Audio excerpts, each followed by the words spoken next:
Welcome back to another one of our nothing but crafting videos. Today we're going to be experimenting on making wedding cards using either Adobe Photoshop or Canva. As we are currently going through a coronavirus pandemic, Esther and I will be working from our separate homes to collaborate on this video. So, TING will be using Canva and I will be using Photoshop. The aim of this project is to see how different softwares produce different results, and we wanted to see if we could actually produce something similar with two very different softwares. So we found a picture online on Pinterest, and this is the design that we're planning to recreate. We came up with this idea of comparing the two softwares because Adobe Photoshop requires the skill of being able to use the software, and also you would have to pay for the software. Whereas for Canva, it is free of charge, and most people who do not have design background would be able to create a nice design poster out of it. So in that case, we decided to test it out. However, before we start, we need some ground rules. Our one and only ground rule is that Esther and I are not allowed to copy and paste watercolor backgrounds from other artists. If we were to make our wedding card, we would have to assemble it on our own. So, let's begin. We'll first start with Esther. Let's go! Let's go! Yeah, so I've decided to use Photoshop instead of Illustrator because I figured that Photoshop actually edits the images better. It's a better platform to edit my images, although the product in Illustrator will probably be more clearer and crisp, but I guess the main aim is to edit the images, so I'll be using Photoshop instead of Illustrator. So I started off by drawing a pentagon with a black stroke outside and transparent inside. I drew two of them and layered them one on top of the other.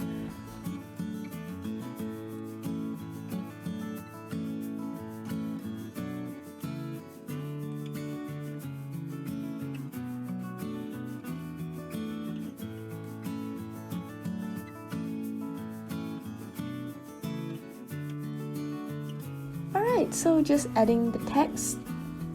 I'm quite annoyed because I can't find the right font. I mean, if I'm more hardworking, I would probably download some, but nah, it's fine.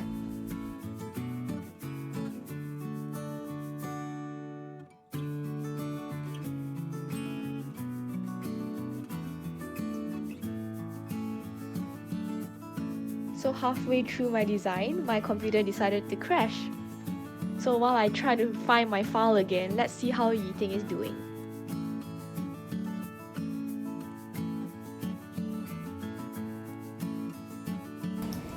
It's now my turn to show my way of using Canva to recreate this wedding card. I'm hoping it's simple enough that everybody with or without Photoshop skills would be able to design their own wedding card and understand how easy and efficient it is. So let's go. I've searched card and I've searched for portrait mode, and so it gave me a variety of different templates that I could follow. I'm basically looking for anything that involves flowers, so maybe I can play around with it. So now I'm gonna try to recreate this hexagon effect onto the card. Okay, that's pretty cool. It kind of has that vibe. I don't like how thick the hexagon is. The issue here is that Canva doesn't allow me to change the width of the hexagon, and so because of that, I'm stuck with the thickness of the borders, and yeah, it makes my card look very bulky. But I like it. So right now I'm trying to find the right font to use for my wedding card. I really like the default save the date that I found on the template, so I'm just gonna try to find better fonts for the other words.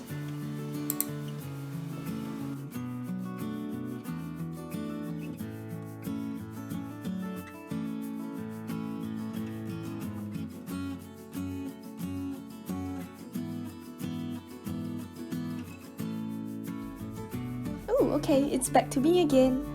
Well, what I did next was to do the whole flower thing in the background. So I found images on Google.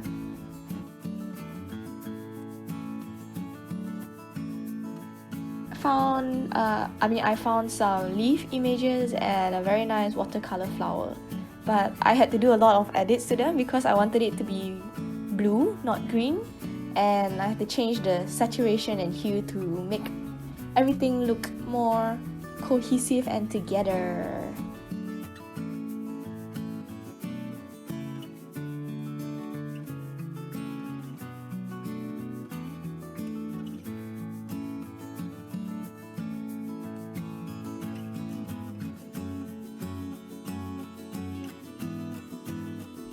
Well, arranging the whole flower thing was really fun. I felt like a florist, a digital florist.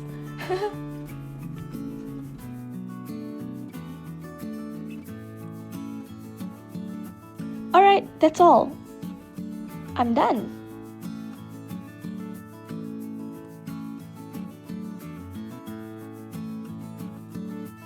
So, what do I think about my whole design? First off, well, it turned out kind of like what I expected. I didn't expect it to be like exactly the same, and I didn't expect it to be that fancy. But at the same time, it wasn't entirely bad. So you could see traces, you could definitely see elements of what was in the other design. But for sure, the color of the flower, definitely the text, they're all different. But overall, I would say it's not too bad. Yeah, I quite like how it turned out, and I definitely enjoyed creating this whole flowery pattern there. So yeah, quite happy, I guess.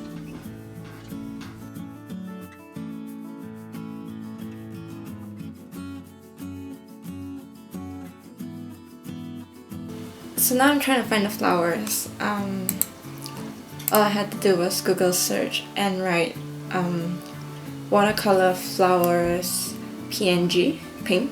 So usually when you find pink, it will come with a transparent background. But that's only if you're lucky, because you will have to search through and find which pictures have transparent background and which pictures don't. The problem with Canva is that it doesn't crop properly to the flower you want onto the leaf you want, like Photoshop does, where you can edit the edges and everything.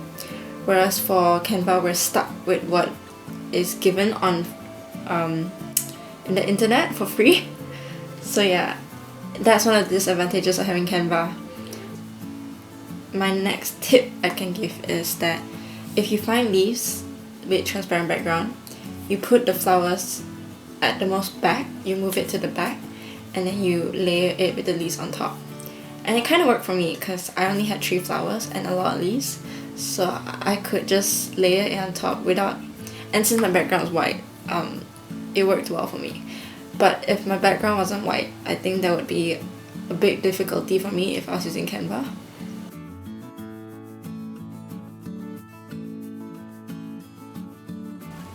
So we're adding the finishing touches now. It's looking pretty good, so I hope the outcome is as nice as I hope it will be.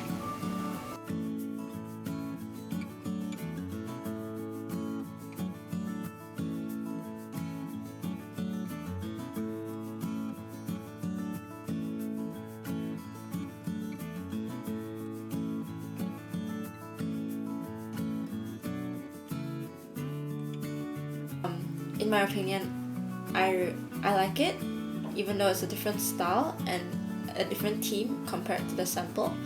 I tried to replicate it as close as possible, but with the restrictions of Canva, I think I would have liked it better if I could make the borders of the hexagon thinner, and if I could have picked more flowers, if I was given the option like Photoshop to crop out the sides of the flowers, and in order to have like a transparent background. Instead, I was restricted by having to find photos on Google with transparent background. I think making this wedding card is pretty doable. In my opinion, it was pretty simple. All you had to do was layer the leaves and the flowers and put the hexagon in front. And yeah, you get your nice wedding card. I hope you guys like my wedding card. I know it's not the best, but for a first time trial of Canva to make a wedding card, I think I did a pretty good job.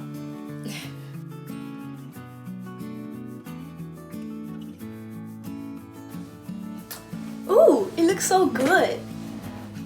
Yeah, I think her design, Yiting's design, is definitely more cutesy than mine. It has a very cute feel, whereas I feel like mine is more classic and formal. I really like her fonts. It's the font I wish I used, but I did not because I didn't have it on my computer. But I love the cursive font and this handwritten font as well.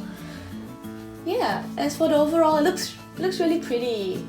Yeah, but I guess with Canva, it's probably harder to switch the colors, so her leaves is still green, and like I still can see a bit of white in the background for the rose. Yeah, but overall, it looks way better. I mean, it looks really good. Quite glad that it turned out this pretty. Woo! So I'm gonna open up Esther's photo now. I'm excited.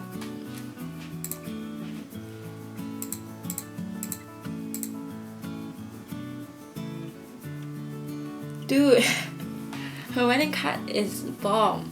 It looks so good. If you think about recreating as close as possible to the sample, I think Esther did it. The color scheme is there, pink and blue. The only thing that's missing is maybe the tinge of orange, but honestly, it doesn't matter. The font is nice, everything is nice. I think the only difference that Esther didn't get was that she used a pentagon with 5 sides instead of a hexagon with 6 sides.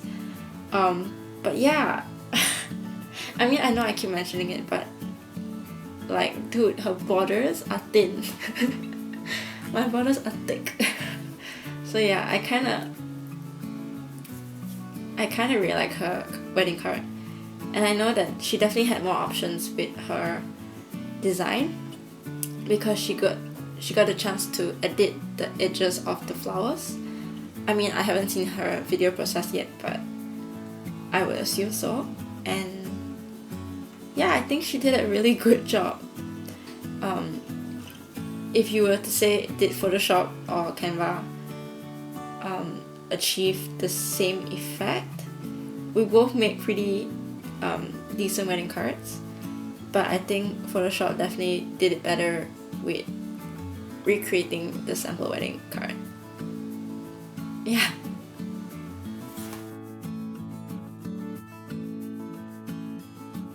So we've come to the end of the video.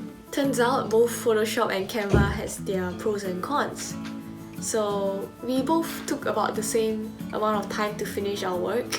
I took 40 minutes to complete mine, and Yiting took 50 minutes to complete hers. So if you're a beginner wanting to learn how to design, feel free to use Canva. Even though it is quite restricted in some aspects, it really does help you in your design skills.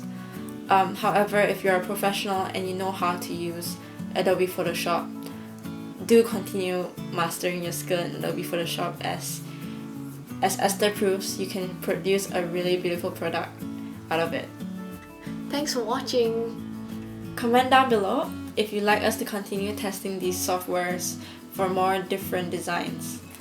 Also, stay tuned for our next video. Thank you!